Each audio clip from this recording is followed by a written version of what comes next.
te bénissons et nous te rendons toute la gloire. Nous te disons merci. Merci pour ton amour. Merci pour ta fidélité. Merci Seigneur pour tous tes bienfaits. La Bible dit que ta parole est esprit et vie. Ta parole nous conduit. Ta parole nous dirige. Je te bénis ce matin pour la vie de chacun de tes enfants. Je te bénis ce matin pour la vie de ton église, l'église, Père, que tu as créée, l'église universelle. Cette église qui a commencé depuis Jérusalem, ce qui s'est étendu, Seigneur, sur toute la terre. Merci. Tu viens chercher une église glorieuse comme tu l'as dit. Seigneur, nous voulons faire partie de cette église glorieuse qui est ton épouse. Que ton règne vienne, que ta volonté soit faite. Au nom de Jésus. Amen. On va commencer et on va prendre donc le livre de Jacques. Aussi, on va lire ensemble. Amen. Donc, le livre de Jacques, Jacques 1, on va lire le verset 22, s'il vous plaît. Amen. Jacques 1, verset 22. Jacques 1, verset 22. Écoutez ce que le Seigneur nous dit.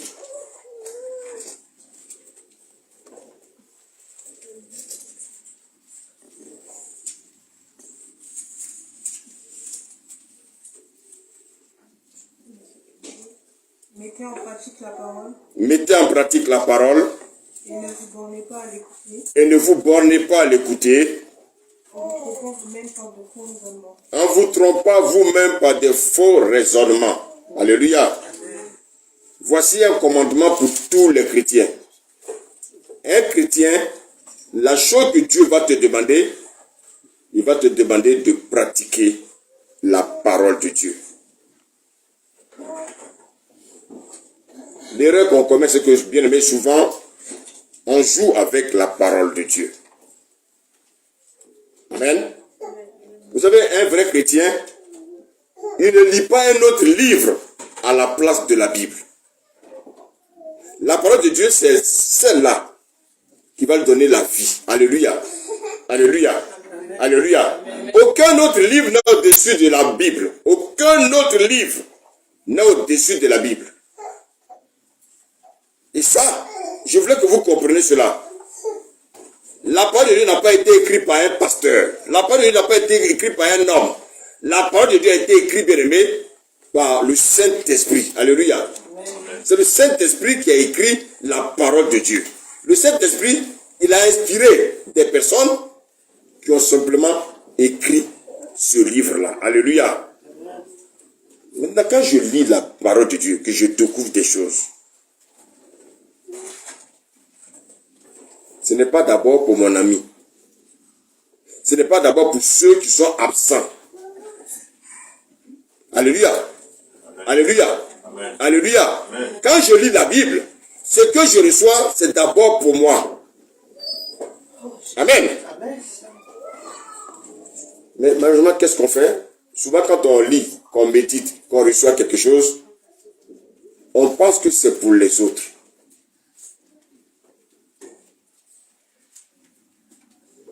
On est pressé de révéler ça aux autres. On est pressé d'en parler aux autres. Alléluia. Amen. Alléluia. Amen.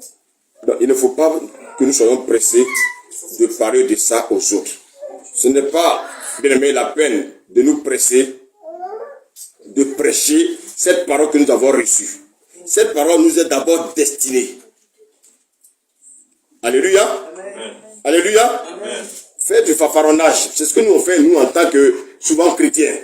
Quand on reçoit une parole, on reçoit une révélation, on veut faire croire au monde entier qu'on a reçu une révélation.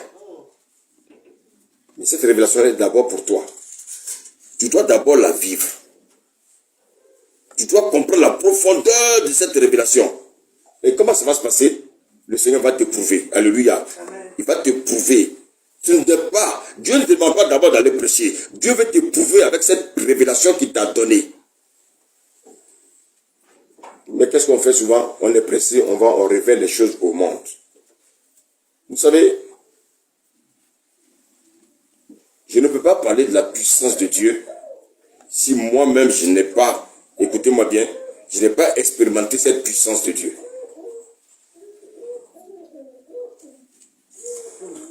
peux prêcher la sanctification sans vivre la sanctification. Beaucoup prêchent la sanctification, mais est-ce qu'ils vivent cette sanctification? Beaucoup prêchent la sanctification, mais quel est leur témoignage? Quand on regarde leur témoignage, on se pose des questions. Beaucoup prêchent sur les réseaux sociaux. C'est pas mauvais, c'est bien.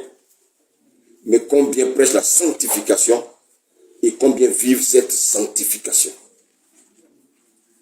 Il est facile de prêcher, hein? Mais est-ce que je vis ce que je prêche? Et c'est ce que le Seigneur demande à chacun de nous, en tant que chrétien. Avant d'aller parler de Jésus à quelqu'un, est-ce que moi-même, je vis la vie de Jésus? On est pressé, bien aimé, souvent d'aller parler de Jésus aux gens. Mais est-ce que Jésus, la vie de Jésus nous a déjà imprégnés? Est-ce que la vie de Jésus nous imprègne totalement? Combien vivent dans le péché? Combien vivent dans le mensonge alors qu'ils veulent prêcher la vérité? Combien vivent dans le mensonge alors qu'ils veulent parler de la vérité autour d'eux? Et c'est à ça que le Seigneur ce matin veut que nous prenions vraiment conscience. Nous sommes souvent pressés de parler de la sanctification alors que nous vivons dans l'impureté. Alléluia. Amen.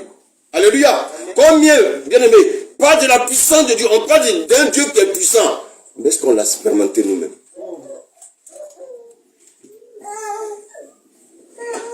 Est-ce qu'on a expérimenté ce Dieu-là?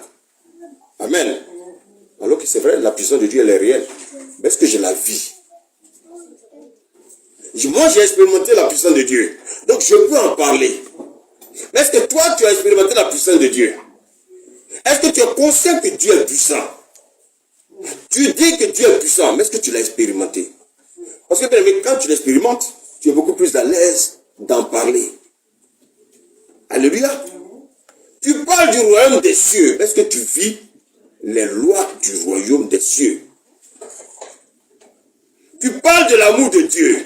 Mais est-ce que toi-même tu manifestes l'amour? On demande aux gens de manifester l'amour. Mais est-ce que nous-mêmes nous manifestons l'amour? Si Dieu t'a révélé son amour, Dieu veut que toi-même tu expérimentes d'abord son amour avant de pouvoir en parler autour de toi. C'est celui qui sème le maïs qui peut me parler bien du maïs. Et ça, il faut que nous le comprenions. Pour parler de l'amour de Christ, je dois d'abord manifester cet amour de Christ. Il y a des gens qui sont remplis de haine et ils veulent parler de l'amour de Christ. Il y a des gens qui ont du mal à pardonner et ils demandent aux autres de pardonner. Est-ce que tu as expérimenté déjà le pardon? Et c'est ça, le Seigneur veut que nous comprenions ce matin. On peut parler de l'intimité de Dieu, avec Dieu. Mais est-ce que moi je vis l'intimité avec Dieu? Est-ce que je suis régulièrement dans la présence de Dieu? Est-ce que je passe du temps dans la présence de Dieu? Avant de pouvoir parler de l'intimité avec Dieu, il faut que je passe du temps dans la présence de Dieu. Est-ce que vous savez que quand on passe le temps dans la présence de Dieu, Dieu peut nous révéler les choses à venir, tout ce que l'ennemi peut préparer contre nous. Dieu peut nous le révéler. Mais si on n'a pas une intimité avec Dieu, comment nous pouvons savoir ce que Dieu attend de nous? Alléluia. Bien aimé, je voulais que vous compreniez une chose. La seule chose qui est gratuite avec le Seigneur, c'est sa parole. Donc pour vivre la vie de Dieu, on a besoin, bien aimé, de sacrifice. Je voulais savoir ce matin, comment tu valorises le sacrifice de Christ dans ta vie? Le sacrifice de Christ, sa mort à la croix, comment tu le manifestes? Est-ce que tu le valorises? Est-ce que tu valorises cette mort à la croix de Christ? Ou bien tu le banalises? Alléluia. Vous savez, souvent je vois des gens dans le train. Des gens qui évangélisent. C'est bien. Mais la question, c'est de savoir, est-ce qu'ils vivent la vie de Dieu? Est-ce qu'ils vivent la vie de Jésus avant d'aller parler de Jésus?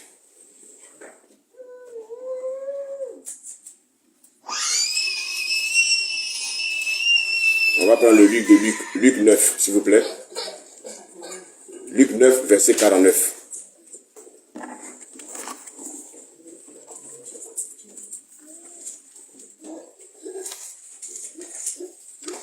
Luc 9, verset 49. Écoutez ce que le Seigneur nous dit ce matin. Amen. Jean prit la parole et dit, Maître, nous avons vu un homme qui chasse des démons en son nom, et nous l'en avons empêché parce qu'il ne nous suit pas. Oui, voici un disciple du Seigneur qui va voir le Seigneur pour lui dire, on a vu un homme qui prêche en ton nom. On a vu un homme qui chasse des démons en ton nom. Maintenant, regardez ce qu'il dit. Il demande s'il doit le chasser.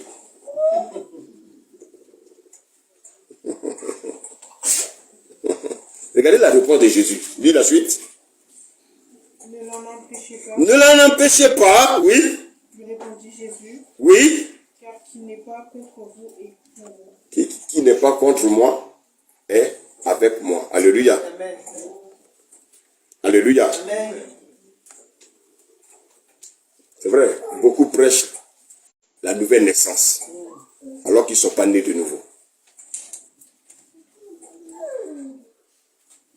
La nouvelle naissance, c'est un témoignage, c'est le témoignage de ma vie. Donc, bien aimé, quand les hommes me voient, ils doivent voir en moi quelqu'un qui est né de nouveau. C'est pas ce que je vais dire qui fait que je suis un homme né de nouveau. Mais celui qui est en face de moi, c'est lorsqu'il verra, bien aimé, ma manière de pratiquer la parole. Il verra certainement cet homme est né de nouveau. Je l'ai dit tout à l'heure, beaucoup veulent parler de l'amour de Dieu. Mais combien vivent cet amour de Dieu? Il y en a combien qui vivent cet amour? Beaucoup parlent de l'amour de Dieu, mais ils sont remplis bien d'amertume. Ils sont remplis de haine. Comment quelqu'un qui est rempli de haine peut parler de l'amour de Dieu? Parce que l'amour de Dieu regorge tout ça. Quelqu'un qui est rempli de l'amour de Dieu, il est prêt à pardonner. Il n'a pas besoin qu'on fasse une pression sur lui pour aller pardonner. Non. Parce qu'il est rempli de l'amour de Dieu.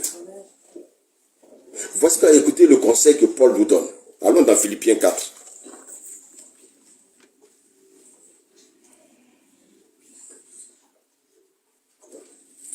Philippiens 4. Regardez ce que la Bible nous dit au verset 9.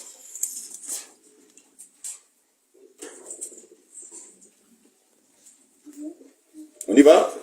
Philippiens 4, verset 9. Philippiens, c'est après le livre de... Très bien.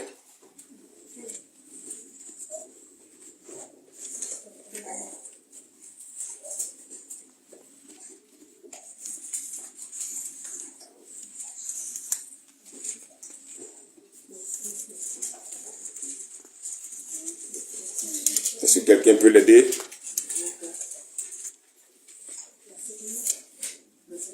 J'ai dit Philippiens 4, le verset 9.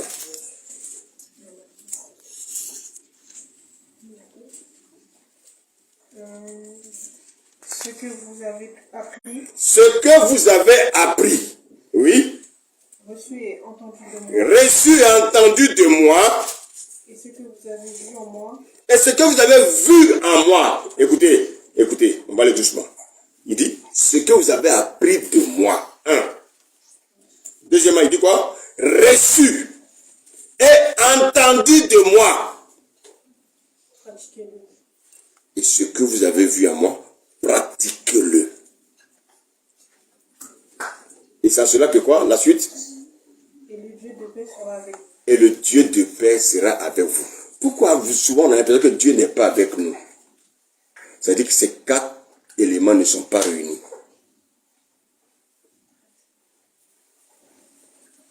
Oh, est-ce que je me fais comprendre là? Il dit, ce que vous avez appris, qu'est-ce que j'ai appris? Ce que j'ai appris, est-ce que je l'ai reçu? Et il dit, est-ce que il dit, et entendu de moi. Et ce que vous avez vu en moi, pratiquez-le. Je vais revenir. Allons dans Matthieu.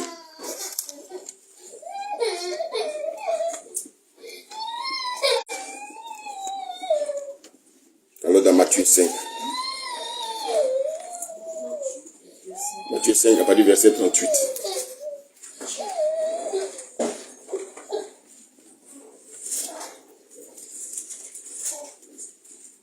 Matthieu 5, à partir du verset 38. Amen. On y va, amen. Vous avez appris qu'il a été dit, Vous avez appris qu'il a été dit, œil pour œil œil pour œil. et dent pour dent. Donc, écoutez, quand j'étais un païen, est-ce que vous suivez, s'il vous plaît? Amen.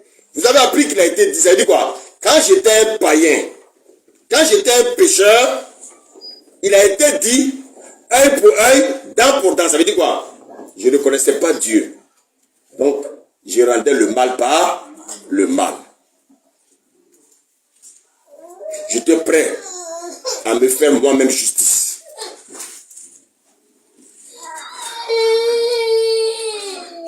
Alléluia. Amen. J'étais prêt à faire du mal. Quand quelqu'un me fait le mal, je rends par le mal. Alléluia. Est-ce qu'on peut aller la calmer dehors là, s'il vous plaît? On n'a pas l'habitude de pleurer. C'est pas ce qui se passe ce matin. Alléluia. Bien-aimé, écoutez-moi bien. Vous avez appris, quand vous étiez païen, la Bible dit, œil pour œil, dent pour dent. C'est-à-dire quoi? J'étais païen, je ne connaissais pas Dieu. Je marchais comme les sorciers marchent. Parce que le sorcier, il ne sait pas ce qu'on appelle le pardon. Le sorcier, tu lui fais du mal tout de suite, il va te faire du mal 2 fois. Parce qu'il ne connaît pas la bonté. Le sorcier ne connaît pas l'amour. Le sorcier ne connaît pas le pardon. Le sorcier, il est toujours là. Tu lui fais du mal, il va te faire aussi du mal. Et vous avez appris autrefois vous n'étiez pas chrétien. Donc, bien aimé, vous rendez le mal par le mal. Je fais le bien à celui qui me fait le bien. Mais je ne peux pas faire le bien à celui qui me fait le mal. C'est parce que, bien aimé, je suis un païen. Les païens ne connaissent pas les choses de Dieu. Maintenant, je suis né de nouveau. Autrefois, vous avez appris. Lis la suite. Mais moi, je vous ai dit de ne pas résister aux méchants. Ah, donc oui. La Bible dit, le Seigneur dit, comme toi tu es chrétien maintenant, de ne pas résister aux méchants.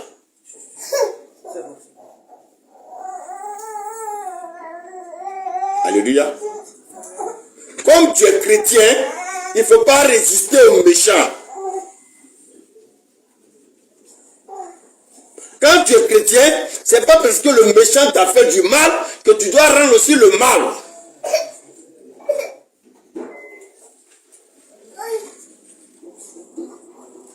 Alléluia. Alléluia. Amen. Vous avez appris autrefois, œil pour œil, dent pour dent. Maintenant que je suis né de nouveau, maintenant que je suis une nouvelle créature, les choses anciennes sont passées.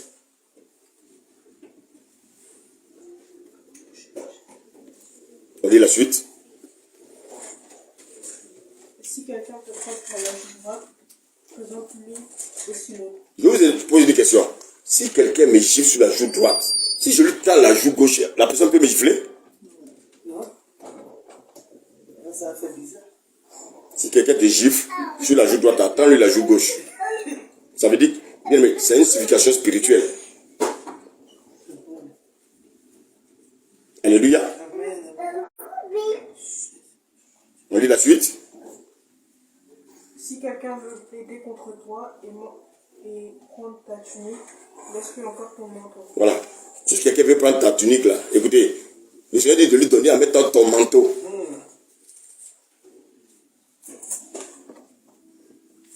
On continue la lecture. Si quelqu'un te force à faire un mille, fais-en 2 avec lui. Faisons 2 avec lui. Allons au verset 43.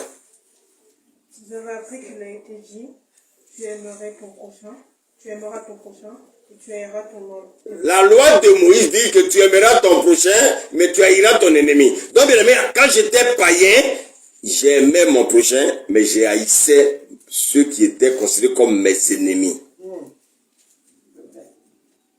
Écoutez-moi bien, être chrétien, c'est pas dans la bouche. Hein? Être chrétien, c'est une vie. Quand tu es chrétien, les hommes du monde se moquent de toi. Parce qu'un chrétien, il doit être bizarre aux yeux du monde, mais exemplaire devant Dieu. Le monde te rejette, mais Dieu t'accueille. Mais nous voulons que le monde nous accueille, bien aimé, et que Dieu nous accueille. C'est pas possible. Dieu ne peut pas accueillir celui que le monde accueille. Celui que le monde applaudit. Si le monde t'applaudit en tant que chrétien, c'est que, bien aimé, tu te pratiques les mêmes choses comme eux.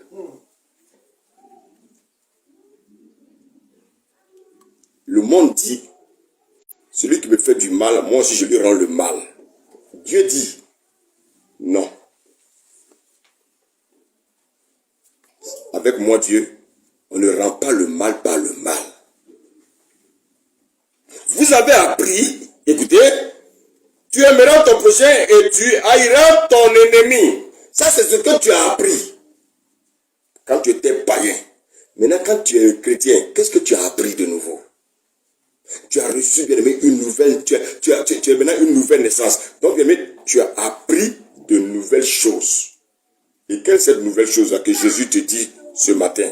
Lis le verset 44. Mais moi, je vous ai dit, mais moi, Jésus, je vous dis, aimez vos ennemis. Aimez vos ennemis. Je vous pose la question. Comment quelqu'un peut aimer son ennemi?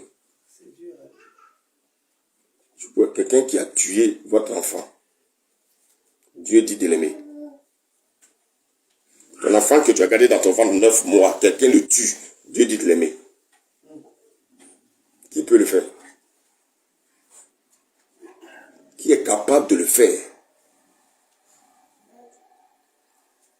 Personne. À quel moment je peux le faire? Lorsque je vais donner ma vie au Seigneur, et je vais laisser le Saint-Esprit conduire ma vie. À quel moment je vais le faire? Lorsque je vais mettre en pratique la parole de Dieu. Voici quoi la Bible dit, de ne pas se borner à écouter la parole. Nous tous nous écoutons la parole. Mais il ne faut pas se borner à écouter simplement la parole. Ce que j'entends, le Seigneur me dit de mettre ça en pratique. Mais comment je peux mettre ça en pratique? Parce qu'en moi, l'esprit méchant qui était en moi n'est plus en moi. J'ai reçu un esprit nouveau, l'esprit de Dieu. Et c'est par la foi. Aucun homme sur cette terre n'est bon. Ça n'existe pas. Cette bonté, nous l'avons à cause de l'esprit de Dieu qui est en nous. Voici pourquoi un homme qui dit à sa femme, je t'aime, je t'aime, je t'aime. Après 6 mois de mariage, 1 an de mariage, 10 ans de mariage, 20 ans même de mariage, il peut dire, je ne veux plus de toi. Parce que le cœur de l'homme est tortueux, le cœur de l'homme est méchant. Mais quand tu as l'esprit de Dieu, tu ne peux pas dire à ta femme, je ne veux plus de toi. Si tu dis à ta femme, ou bien tu dis à ton mari, je ne veux plus de toi, ça veut dire que tu n'as jamais été converti.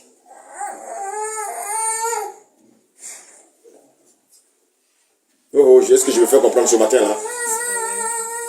Est-ce que je me fais comprendre ce matin? On ne vient pas à l'église pour écouter la parole et puis aller faire le contraire. On fait ce que la parole de Dieu nous dit. Mais pour cela, je dois être convaincu que je suis né de nouveau. Je dois être convaincu que je suis chrétien. Quand quelqu'un me fait du mal, je pardonne. La personne même est étonnée. Il va dire, mais je te fais du mal et puis tu as dit oui. Parce que moi j'ai Jésus. Oh, est-ce que tu peux acclamer le Seigneur ce matin? Alléluia, alléluia, alléluia.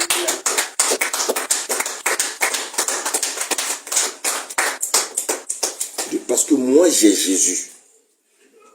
L'homme ancien n'est plus à moi. L'ancien océan n'est plus à moi.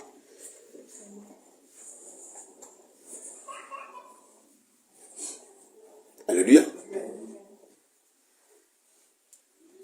l'ancien Esdras n'est plus à moi. C'est le nouveau Esdras maintenant qui vous parle.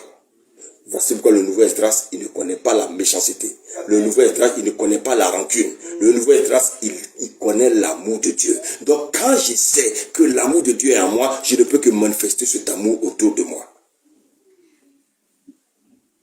Oh, quelqu'un me suit ce matin? Est-ce que c'est compliqué les choses de Dieu? Normalement c'est simple.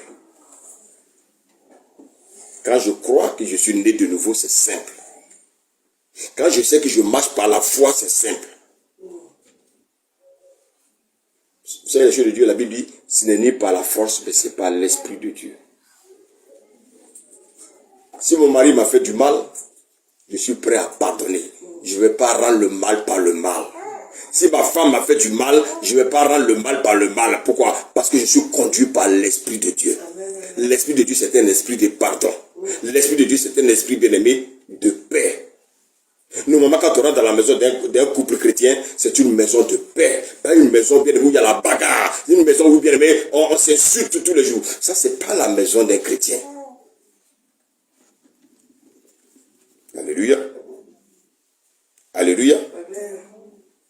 Il dit, mais moi je vous dis, aimez vos ennemis. Continue. Bénissez ceux qui vous maudissent. Ah, quelqu'un qui me maudit, Dieu me dit de le bénir. My God. Dieu est bizarre, hein? Quelqu'un qui me maudit, Dieu me dit, moi je dois le bénir. Vous avez appris, œil pour œil, dent pour dent. Mais moi, Dieu, je vous dis, vous avez maintenant, la nouvelle leçon que vous apprenez maintenant, c'est d'aimer vos ennemis, de bénir ceux qui vous maudissent. Continue la lecture. Faites du bien à ceux qui vous haïssent. Celui qui me hait, moi je lui fais du bien. Mon ami, comment je peux le réaliser? Mais c'est bien aimé, ça n'est pas né de nouveau. Quelqu'un qui a du mal à pardonner, il n'est pas né de nouveau. Quelqu'un qui a du mal à pardonner, il n'est pas chrétien. Je ne parle pas de ta confession religieuse. De toute façon, il y a une seule confession. C'est une seule confession de foi. C'est en Jésus-Christ. Le reste, c'est de la pagaille. Continue la lecture. Et priez pour ceux qui vous maltraitent. Donc, quelqu'un qui me maltraite, Dieu me dit, comme je suis né de nouveau, de faire quoi? Priez. De prier pour lui. Oui, c'est dur dans vos cœurs. Je sais que c'est dur, c'est lourd comme ça. Mais c'est Dieu qui dit ça. C'est ça qui va te sauver. Parce que ce monde ne peut pas te sauver. Celui qui peut te sauver, c'est le Seigneur. Et regardez les choses que les gens gardent dans leur cœur des années. Quelqu'un avec qui tu ne parles pas des années.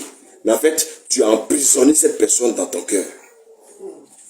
Et comme tu as emprisonné cette personne dans ton cœur, rien n'évolue dans ta vie. Parce que Dieu veut que tu marches seul, mais tu marches avec ton ennemi. Tu l'as emprisonné dans ton cœur. Donc, ce que Dieu envoie dans ton cœur ne peut pas passer. C'est pour ça que ton cœur devient dur comme une pierre. Parce que tu as emprisonné quelqu'un qui empêche la parole d'atteindre ton âme.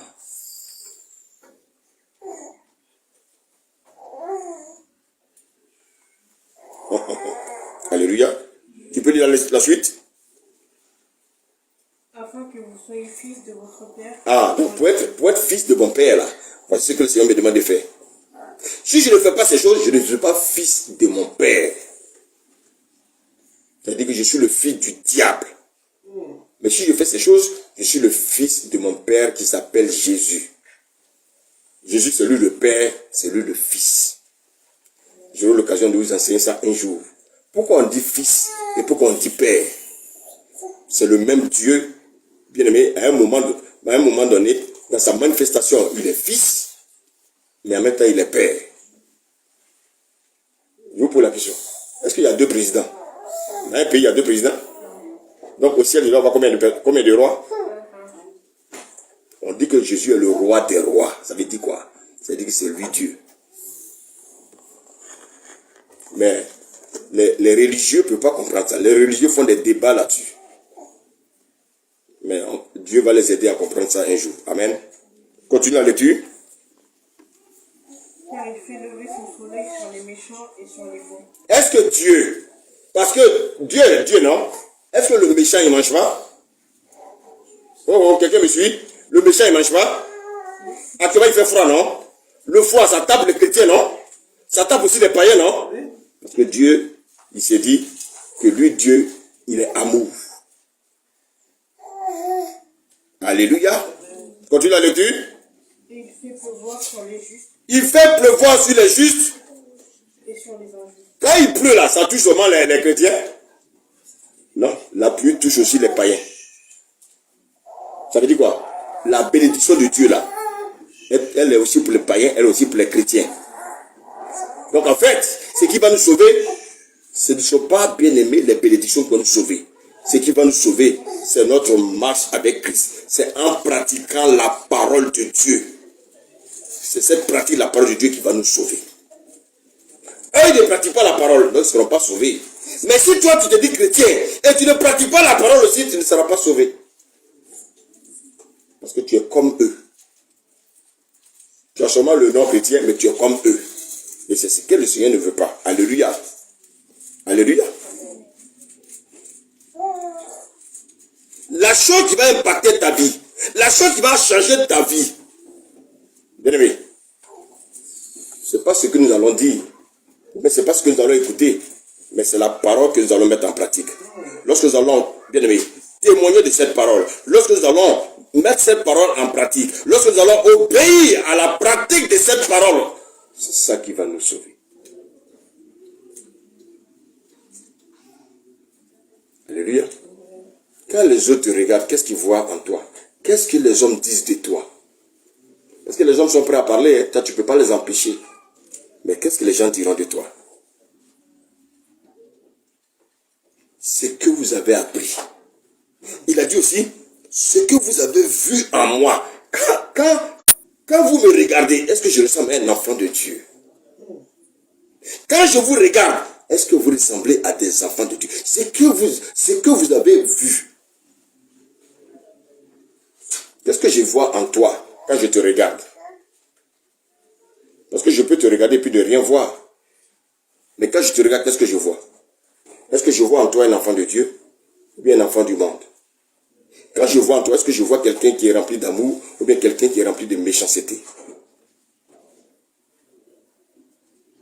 C'est en posant des actes que je verrai si tu es enfant de Dieu ou tu es un enfant du diable. La parole de Dieu, nous devons la mettre en pratique. Alléluia. Alléluia. Amen. Ce que vous avez appris, reçu et entendu de moi, et ce que vous avez vu de moi, pratiquez-le.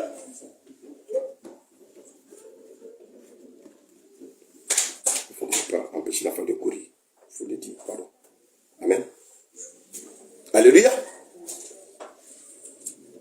Alléluia. Allons dans Philippiens 4, verset 12.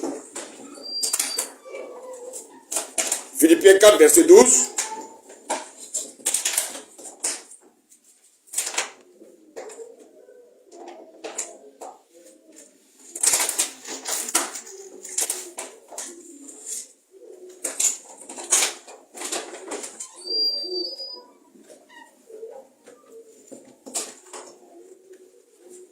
Philippiens 4, verset 12.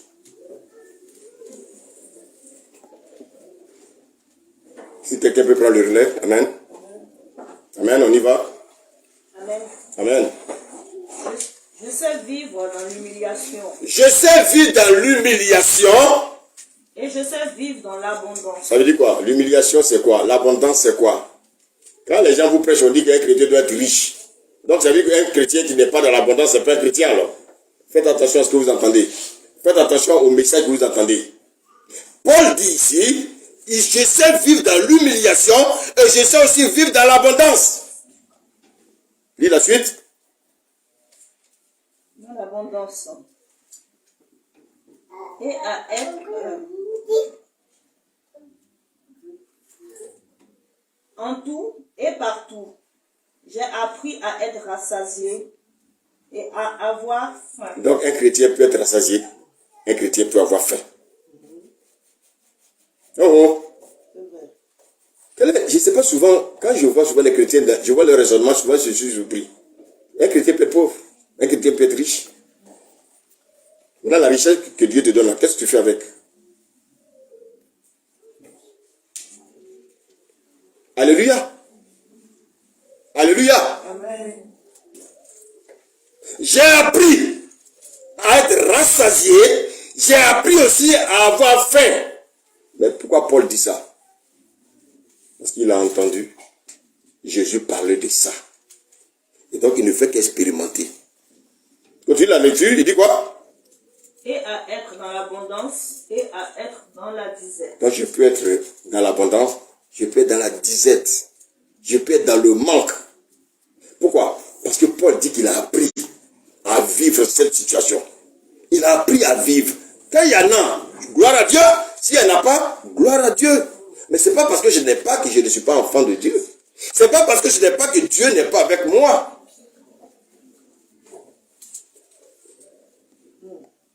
Parce que qui nous fortifie? Lis le verset 13. Verset 13. Je puis tout par celui qui me fortifie. Donc c'est le Seigneur qui nous fortifie, quelle que soit la situation dans laquelle nous vivons. Toi, tu peux vouloir te forcer pour être riche, mais Dieu va te bloquer quelque part. Parce que Dieu sait que si tu deviens riche, tu vas perdre ton âme. Je vous pose la question, si aujourd'hui on se lève, on dit on va aller prêcher l'évangile à Bill Clinton ou bien à toutes ces personnes riches là, est-ce qu'ils vont nous écouter? Si on va leur dire, venez, Jésus va vous rendre riche, ils vont se moquer de nous? Parce que toi qui vas lui dire, Jésus va te rendre riche, tes chaussures sont trouées. Lui, il porte une chaussure qui coûte près de 3 000, 5 000 euros. Une seule chaussure, 10 000 euros peut-être. Toi, ta chaussure ne fait même pas 5 euros, tu vas lui dire, de venir, Jésus va le rendre riche. Donc en fait, l'évangile, c'est pas ça. L'évangile, c'est le salut de notre âme. Il y a des gens, on a connu des gens qui ont été riches, aujourd'hui qui sont pauvres. On a connu aussi des gens qui étaient pauvres, qui sont devenus riches. Donc tout dépend du Seigneur Jésus. Alléluia. Mais il ne faut pas en vouloir à celui qui est riche. Il ne faut pas être jaloux de celui qui est riche. Il faut plutôt le bénir. Alléluia.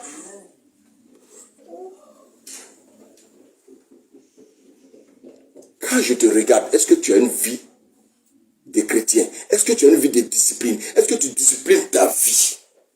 Quand j'observe ton quotidien, quand toi-même tu observes ton quotidien, est-ce que tu as une vie de prière? Quand tu reviens du travail, tu as le temps de prier?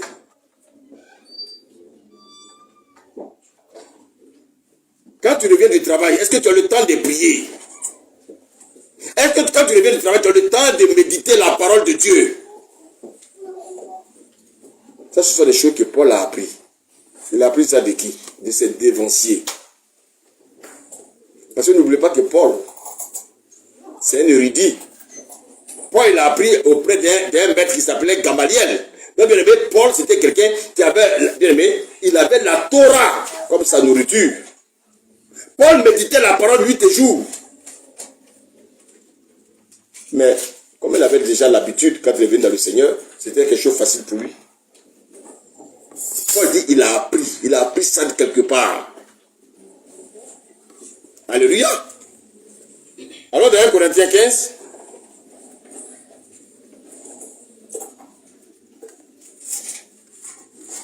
Corinthiens 15, lisons à partir du verset 3.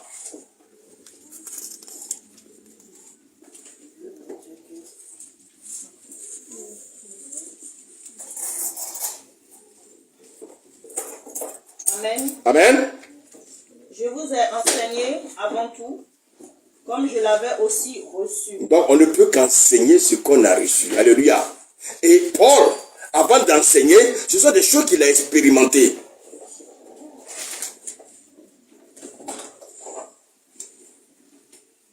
Avant d'enseigner ma vie, il faut que j'expérimente ma vie. Avant de t'enseigner l'évangile, il faut que j'expérimente l'évangile. Avant de t'enseigner l'amour, il faut que je manifeste l'amour. Il faut que j'expérimente l'amour. Mais je n'ai jamais expérimenté l'amour et je vais l'enseigner l'amour. Quelle est l'onction qui m'accompagne? Quelle est l'onction qui m'accompagne? Mais ça sera du vent. Je vais aller évangéliser, alors que moi-même, bien aimé, je n'obéis pas à la parole de Dieu. Comment l'onction va m'accompagner? Je vais aller régler des problèmes de couple, alors que moi-même, mon foyer brûle. Je ne m'entends pas à mon mari, je ne m'entends pas à ma femme, et puis je vais aller régler des problèmes de couple où ils ne s'entendent pas. Le Seigneur il va rigoler, le diable va dire, oh, mais lui là, qu'est-ce qu'il fait? Va d'abord balayer chez toi. Va balayer ta maison, on va dire à ton voisin que sa maison est sale. Au lieu de régler d'abord nos problèmes, on peut faire régler les problèmes des autres. Non, non, non. Quelle est la vie que tu mènes dans le Seigneur? Avant de vouloir prêcher, avant de vouloir enseigner, est-ce que, bien aimé, ce que tu reçois est d'abord un témoignage de ta vie? Quand tu reçois une révélation, bien aimé, tu dois d'abord expérimenter, tu dois témoigner au travers de cette révélation avant d'aller proclamer la parole à ceux qui sont autour de toi. Il y a combien d'hommes de Dieu aujourd'hui qui expérimentent la parole de Dieu avant d'aller exprimer cette parole-là autour d'eux? Nous, on attend là. On a une révélation. On vient là, on vient s'exhiber. Non, Dieu n'a pas bien qu'on s'exhibe. Est-ce que tu vis ce que tu prêches? Est-ce que nous vivons la parole que nous prêchons? Parce que si nous ne vivons pas ce que nous prêchons, c'est du vent. C'est-à-dire que les gens qui écoutent ne vont rien recevoir. Parce que nous ne l'avons pas expérimenté nous-mêmes. Toi, tu dis aux gens autour de toi de donner, mais toi, tu ne donnes jamais. Toi, tu ne donnes jamais, et toi, tu dis aux gens qui sont autour de toi de donner. C'est du vent. Bien aimé, c'est du vent. Tu fais observer ta vie au quotidien. Je ne dis pas que cette vie peut être forcément bonne, mais tire ce qui est bon, garde-le. Et ce qui n'est pas bon, travaille là-dessus. Nous devons travailler à notre salut. C'est très simple. Le Seigneur dit travaillez à votre salut. Ça veut dire que, bien aimé, dans ma vie, souvent, il y a des choses qui ne vont pas. Je ne peux pas venir dire à celui qui est en face de moi, arrête d'être rancunier, alors que moi-même, j'ai pratiqué la rancune autour de moi. Je viens prêcher la rancune, alors qu'autour de moi, je suis rancunier. Il y a un problème. Aucune onction ne va accompagner ce que j'ai dit. Alléluia. Parce que quand vous regardez vos vies, est-ce que pour dire à vos enfants, pratique ce que tu vois en moi? Qui, parmi nous aujourd'hui, ce matin-là, peut dire à ses enfants, pratique ce que tu vois en moi? Pour dire ce que vous voyez en moi, pratiquez-le. Est-ce que quelqu'un ce matin peut dire à ses enfants, pratique ce que tu vois en moi? Mais pour que l'enfant puisse pratiquer ce qu'il voit en toi, il faut que ce soit quelque chose d'exemplaire. Souvent, on rentre dans des familles et puis tu entends la mère qui dit, toi tu ressembles trop à ton père. Qu'est-ce qu'elle a vu au père là? C'est un père qui est coléreux. C'est un père qui est rancunier. Donc quand l'enfant commence à se comporter comme le père, il dit, toi tu ressembles trop à ton père. Et le père aussi souvent il dit quoi? Toi tu ressembles trop à ta mère. On se jette la balle. Parce qu'on n'est pas convaincu, bien aimé, que nous sommes des gens bien. Alléluia. Vous savez, la vie chrétienne, on ne fait pas semblant d'être chrétien. Parce que si tu fais semblant, ça va te rattraper. On veut se faire passer pour des chrétiens, mais le contenu est vide. Il n'y a rien de nous qui montre que nous sommes des chrétiens. Mais nous sommes prêts à vouloir donner des leçons aux autres. Alors que nous sommes incapables, parce que nous sommes vides. C'est pas ce que nous disons. Paul dit, ce que vous avez entendu de moi, pratiquez-le. Qu'est-ce que le Seigneur nous a dit? Qu'est-ce que nous avons entendu de Jésus? C'est ce que nous devons pratiquer. Quand tu regardes un frère, tu vois son témoignage, tu dis, moi je vais faire comme le frère, parce que tu as vu quelque chose de bon en lui. Tu as vu quelque chose de bon en lui. beaucoup parlé. C'est pas ça qu'il faut regarder. Mais il faut voir. Qu'est-ce que tu as vu en lui? La parole que nous recevons, cette parole doit d'abord nous enseigner, nous d'abord. Nous devons témoigner de cette parole-là par la vie que nous menons, par notre témoignage. Et après ça, bien-aimé, on peut aller prêcher cette parole-là. C'est en cela, bien-aimé, que les cœurs seront disposés à écouter cette parole. Avant d'aller partager une parole, il faut que cette parole-là te maîtrise d'abord. Je peux dans le lieu secret en train de méditer, et puis Dieu me fait une révélation. Je suis excité, je veux que tout le monde sache la révélation que j'ai reçue. Oh, et puis souvent, on veut s'approprier cette révélation. J'entends souvent des hommes dire, ça c'est mon message. Oh, il a pris mon message. Toi, tu as un message. Lui, là, il a copié mon message. Toi, tu as un message. Mais si le Seigneur t'a donné un message qui est puissant, bien aimé, si j'écoute ton message, que ce message-là me transforme. Pourquoi veux-tu que je change le message? Il n'y a pas de Saint-Esprit là. Mais écoutez-moi, l'enseignement que vous recevez là, vous pouvez aller prêcher ailleurs. C'est pas moi, c'est le Seigneur. Et je vois même sur Internet, il y en a qui ont des messages, ils mettent interdit de quoi, ou bien ils te disent, il faut envoyer, c'est à vendre. Ils mettent le numéro là, le numéro de la carte pour son message. Un message que le Seigneur t'a donné, toi tu vends. Pourtant il a dit que l'évangile est gratuit. Non, je donne un exemple. Victor prêcheur, il prêche par exemple sur l'enlèvement. Un message est puissant. Mais si quelqu'un me dit que pas, il me dit de prêcher sur l'enlèvement, je ne vais pas me casser la tête. Le message est déjà là. Le Seigneur va peut-être me donner des choses de rajout.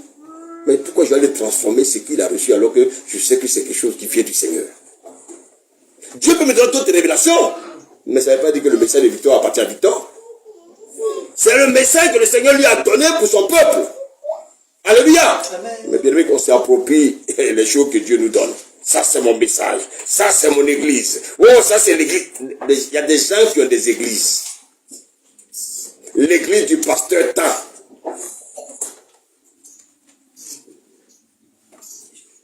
L'enseignement doit d'abord nous maîtriser. Vous savez pourquoi l'enseignement ne nous maîtrise pas? Parce qu'on est trop orgueilleux. On est trop orgueilleux. On veut même souvent même prendre la place de Dieu. Faisons très attention. Alléluia. Alléluia. Avant de prêcher un message, écoutez-moi bien. Il faut d'abord que je vive ce message. Ce message doit être, bien aimé, une expérience pour ma vie. Ce message, bien aimé, doit d'abord transformer ma vie. Lorsque le message transforme ma vie, maintenant je peux prêcher le message autour de moi. Mais si, bien aimé, ma vie n'est pas transformée, ça sera du vent.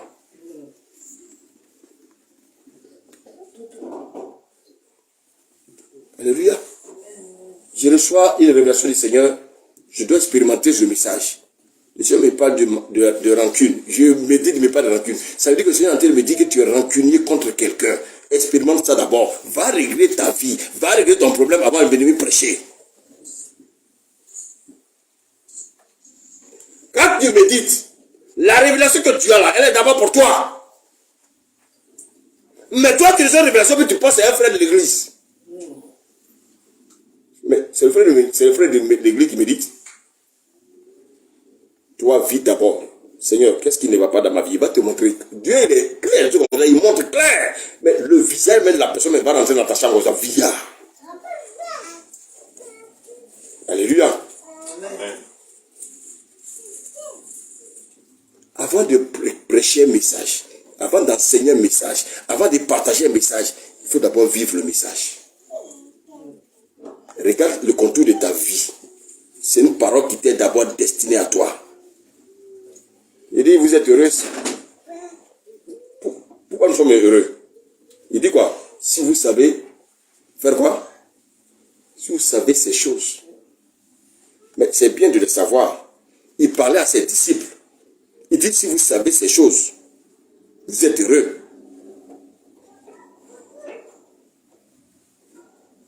Mais de quoi il parlait? Les disciples qui ont marché avec Jésus, ils ont appris. Ils ont reçu. Ils ont entendu de lui. Et ce qu'ils ont vu en Jésus, ils l'ont pratiqué. Mais je peux me mettre derrière la chair ici pour prêcher des messages. Mais moi, même si je ne vis pas ce message, c'est zéro. C'est zéro. Ils étaient avec Jésus. Ils ont appris les principes du royaume. Le royaume a ses principes. Le royaume de Dieu a ses lois.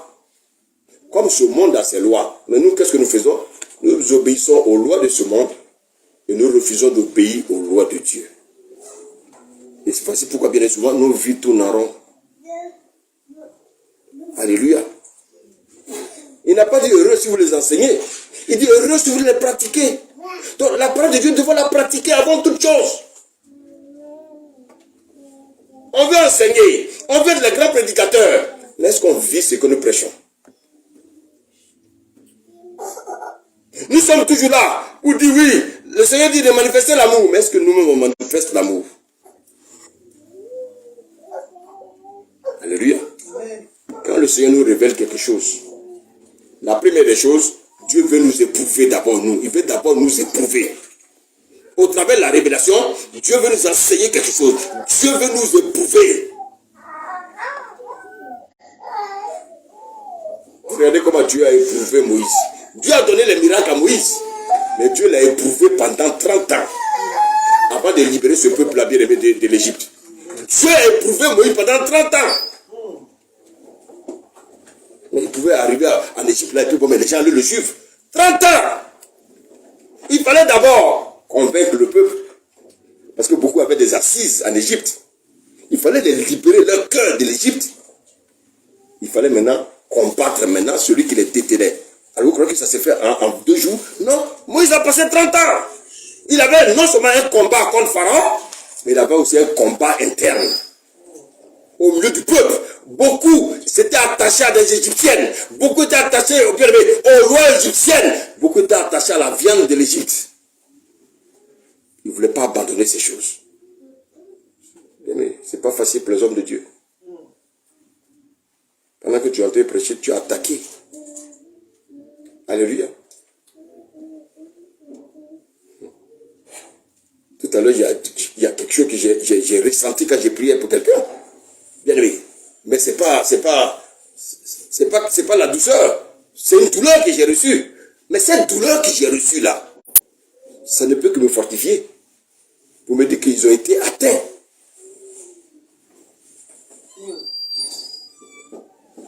Et c'est ça que nous devons comprendre. C'est ça que nous devons comprendre. Alléluia. Amen. Pendant que je suis en train de méditer, Dieu me montre un passage. Et le passage là, je veux sauter, mais ça revient. Je saute, ça revient. Dieu veut me parler d'abord. Avant d'aller parler à quelqu'un, Dieu veut d'abord que je vive cette parole-là. Il veut que j'expérimente cette parole-là. Avant d'aller prêcher. Nous, on reçoit immédiatement, on veut aller prêcher. Mais est-ce que tu as expérimenté la parole? Dieu veut te parler à toi d'abord. Dieu veut te parler à toi d'abord. Tu es en train de méditer, Dieu te parle du mensonge. Toi, le mensonge dont Dieu te parle, toi, peut-être que tu as une définition du mensonge qui n'est pas la définition de Dieu.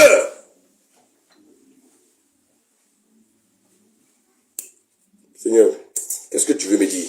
Dieu va te montrer que tu prends des feuilles au bureau là-bas. Ce sont des feuilles. Les feuilles que tu prends dans le lieu de ton travail là, ce sont des feuilles. Mais toi, tu prends ça, mais tu penses que c'est normal quoi, mais c'est du vol. C'est les feuilles du bureau. Les femmes qui travaillent dans les hôpitaux qui prennent l'alcool au bureau, c'est votre alcool. Les alcools que vous prenez dans les hôpitaux là, c'est votre alcool à vous. Vous avez demandé à qui? Mais comme on travaille dans le lieu, on pense que c'est normal. Mais c'est du vol. Il faut te repentir. Donc quand Dieu te parle du mensonge, toi tu vas venir prêcher. Non, je te parle d'abord à toi. Quand tu vas t'imprégner de cette vérité, là tu peux venir prêcher. Les chrétiens, on vole, hein? On vole beaucoup, hein? On vole, mais on méprise, on néglige ça. Mais Dieu tient ça en compte, parce que Satan te tient avec. Des choses simples, mais il nous tient avec. Alléluia. Je ne sais pas où j'étais allé acheter. Je ne sais pas, dans un magasin où je suis allé faire des achats. La femme devait me donner 1 euro et elle m'a donné 2 euros et quelques. 2 euros et quelques. Si c'est quelqu'un de qui va faire, il va continuer son chemin. Mais ces femmes, dans ses comptes, elles risquent d'avoir des problèmes. Je suis revenu, je dis, ah madame, je crois qu'il y a quelque chose qui ne va pas là. Elle l'a revu, elle m'a regardé comme ça, elle dit, ah merci monsieur. Bon, peut-être que c'est 2 euros. Et si c'était 100 euros? C'est là que Satan nous tente. 100 euros, est-ce que j'allais revenir? Quand tu es un enfant de Dieu, tu dois revenir. Parce que ce n'est pas à toi l'argent. Alléluia. Quel est ton témoignage en Jésus? Est-ce que tu vis vraiment la vie de Dieu? Quelle est la vie que tu mènes? Prédicateur, chrétien, il faut prêcher ce que tu vis. Il ne faut pas prêcher ce que, bien aimé, tu as appris. On apprend beaucoup de choses dans la Bible. Mais est-ce que nous vivons ça avant de venir prêcher?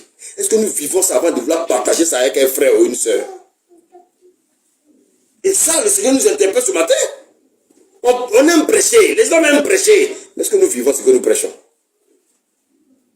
Est-ce que nous sommes en phase avec la parole de Dieu? Regardez les disciples. Alléluia. Les disciples, qu'est-ce qu'ils ont fait? Ils ont vécu ce qu'ils ont vu. C'est pour ça qu'ils ont bien aimé. Ils ont vécu la vie de Dieu. On parlait de l'onction. Non, ils ont vécu la parole. C'est la parole qu'il faut vivre. C'est la parole qui témoigne de nous que nous sommes des enfants de Dieu. Ce ne sont pas le fait de dire « je suis chrétien, je suis chrétien ». Se promener avec de grosses Bibles, ce n'est pas ça qui intéresse Dieu. Ce qui intéresse Dieu, c'est notre manière de vivre. Il dit, vous êtes heureux si vous savez ces choses. Mais pas seulement les savoir, mais si vous les pratiquez. Alléluia. Je voulais dire aux uns aux autres, quand tu commences dans la foi, il ne faut pas être pressé de prêcher. Quand tu commences dans la foi, la première des choses, c'est de t'imprégner de la parole. Qui connaît un peu le témoignage de Paul? Paul était un pharisien. Quand il a rencontré Jésus, qu'est-ce qui va se passer dans sa vie? Bien aimé, la Bible dit quoi? Le Seigneur Dieu va lui montrer qu'il était un aveugle spirituel. Dieu va l'enlever les écailles de ses yeux. Mais Paul n'est pas allé prêcher tout de suite. Non, non, non. Paul a été conduit dans le désert d'Arabie. Dieu va aller le conduire. Paul va se dépouiller lui-même de la vie mondaine. Il va se dépouiller de la vie de la religion judaïque. Donc, il va apprendre maintenant des choses du Seigneur. Il va entendre les choses du Seigneur. Et il va voir le Seigneur lui montrer des choses. Et ce sont ces choses-là qu'il va venir mettre en pratique. Mais quand il est revenu du désert, qu'est-ce que Paul a fait? Paul est allé voir ses dévanciers. Il allait à Jérusalem. Il allait rencontrer Pierre. Il allait rencontrer Jacques. Il allait rencontrer Jacques. Jacques était le maître de l'église. C'était lui-même le père de l'église. Dieu aussi est un Dieu d'ordre. On ne fait pas n'importe quoi. Qu'est-ce que Paul est allé faire? La révélation que Paul a reçue dans le désert, il a reçu comme enseignement. Il va le confronter, les premiers, pour voir s'il avait reçu la même chose comme eux. Et il a vu comment les autres vivaient. À un moment donné, il va même reprendre Pierre pour dire, arrête d'être un hypocrite là. Quand on vit la vie de Dieu, on aime tout le monde. Il n'y a pas de païens, il n'y a pas de païens réconciliés ou bien convertis. Nous sommes tous convertis. Paul va recevoir la révélation de la croix.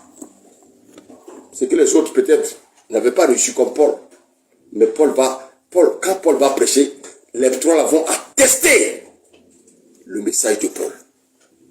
Paul a vécu la souffrance. Il a vécu dans l'humiliation. Dieu l'a humilié. Paul a vécu, quand il était dans la disette, Paul n'a pas crié, pourquoi je suis pauvre, pourquoi je n'ai pas à manger. Non. Quand il n'avait pas à manger, Paul ne mangeait pas. Quand il y avait à manger, Paul mangeait. C'est comme ça qu'un chrétien doit vivre. Un chrétien doit vivre par la foi. S'il y en a, gloire à Dieu. S'il n'y en a pas, gloire à Dieu. Mais ce n'est pas parce qu'il n'y en a pas qu'on va abandonner la main de Dieu. Beaucoup le font. C'est dommage. Alléluia. Donc Paul, quand il va aller sur le terrain, il va prêcher maintenant l'évangile authentique. Paul va prêcher la sanctification. Pourquoi? Parce qu'il a vécu la sanctification. Il a témoigné la sanctification. Il a travaillé la sanctification. Il a prêché la sanctification parce qu'il a vécu la vie de sanctification. Un homme de Dieu qui ne vit pas la vie de sanctification, s'il prêche la sanctification, c'est du vent. Un homme de Dieu qui prêche, bien aimé, l'humiliation, est-ce qu'il a vécu l'humiliation? Non. Il faut vivre. Il faut vivre Christ. Vivre Christ, c'est quoi? C'est vivre l'amour. Vivre la paix. Vivre l'évangile que tu entends. Vivre la vie de Christ, c'est quoi? C'est vivre aussi la crainte de Dieu. Est-ce que nous craignons Dieu? Si tu crains Dieu, il y a des choses que tu ne feras plus. Alléluia. Donc la partie la plus importante que Dieu nous demande, c'est de vivre la vie de Dieu. Est-ce que nous vivons la vie de Dieu?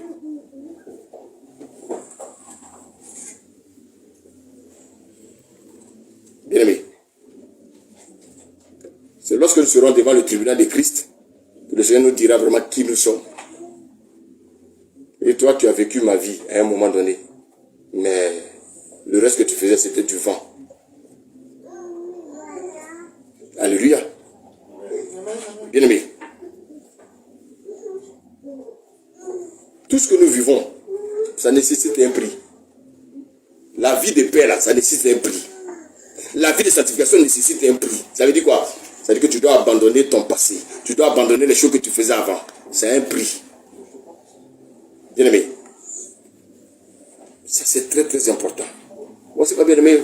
Le conseil que je voulais vous donner ce matin, c'est que, nous devons rechercher la face de Dieu. Tous les jours, il faut rechercher la face de Dieu. Parce que ton ventre mange tous les jours. Et comme ton ventre mange tous les jours, ton âme aussi a besoin de nourriture. Et la nourriture de ton âme, c'est quoi? C'est la parole de Dieu. Le matin, quand tu te lèves, tu prends le petit déjeuner. Ton ventre a mangé et ton âme. Alléluia. Et la parole que tu vas recevoir, il faut la vivre. Il faut la vivre. Je voulais terminer rapidement avec Ephésiens 4.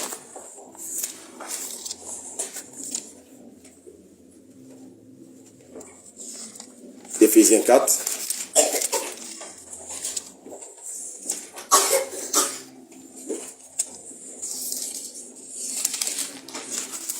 Que le Seigneur nous aide ce matin.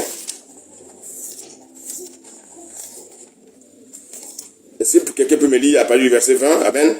Verset 20. Amen, oui. Mais vous, ce ce n'est pas ainsi que vous avez appris Christ. Amen, continue. Si du moins vous l'avez entendu. Uh-huh. Et si, conformément à la vérité, Oui, qui est en Jésus, oui, c'est en lui, Oui. que vous avez été instruits à vous dépouiller. à vous dépouiller. Continue, serviteur. Eu égard à votre vie passée, Lui égard à votre vie passée. du vieil homme qui se corrompt par les convoitises trompeuses, Oui, à être renouvelé oui. dans l'esprit de votre intelligence, Oh, merci. Continue.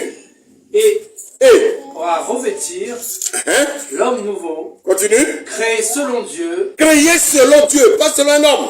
Créer selon Dieu. Donc, bien aimé, c'est-à-dire qu'aujourd'hui, tu as la nature de Dieu. Tu as la semence de Dieu en toi. Et c'est ça. Continue. créé selon Dieu, dans une justice et une sainteté que produit la vérité. Continue, serviteur. C'est pourquoi, C'est pourquoi, renoncez au mensonge, je suis en train de lire la parole de Dieu, et puis je tombe sur ce passage-là. Renoncer au mensonge. Dieu est en train de me rappeler que je mens encore. Donc il est en train de me dire de renoncer au mensonge. Mais avant d'aller prêcher aux gens de renoncer au mensonge, moi j'ai reçu la parole, je dois d'abord expérimenter ce que Dieu m'a dit. Je dois me dépouiller du mensonge dans ma vie, avant d'aller dire à l'autre, ne mens pas. Mais je continue à mentir. Et puis il veut dire à l'autre, toi tu mens, hein. Le Saint-Esprit va me dire, oh arrête. Continue, serviteur. Renoncez au mensonge Oui. et que chacun de vous parle selon la vérité à son prochain. Continue. Car nous sommes membres les uns des autres. Amen. Si vous vous mettez en colère, Si vous mettez en colère, ne péchez point. ne péchez point. Que le soleil ne se couche pas sur votre colère. Vous voyez, il y en a qui prennent la colère 3 jours, 4 jours, 15 jours, 1 an. Mais le Seigneur dit, mais tu n'es même pas un enfant de Dieu. Je suis fâché. Là, à la minute. Le Seigneur me dit, ouais, c'est vrai, tu es fâché. Ils t'ont fait le mal, c'est vrai. Ton cœur brûle, c'est vrai. Mais pardonne. Parce que si tu ne pardonnes pas, tu n'es pas mon enfant. C'est pour ça que beaucoup n'aiment pas Dieu. Parce que Dieu, il est dans la parole, il est dans la vérité. Au lieu de poster des messages partout pour parler de Dieu, Dieu là. Le Seigneur dit, au lieu de parler de tout ça là, je veux simplement que tu vives ma vie. Vis ma vie. Combien vivent la vie de Dieu aujourd'hui? Il faut renoncer à ces choses-là. C'est en renoncer à ces choses que je suis véritablement un enfant de Dieu. C'est pas en parlant. Prêcher, je vous dis, Dieu peut mettre un enfant ici pour prêcher. C'est pas ça qui est important. Est-ce que je vis ce que je prêche?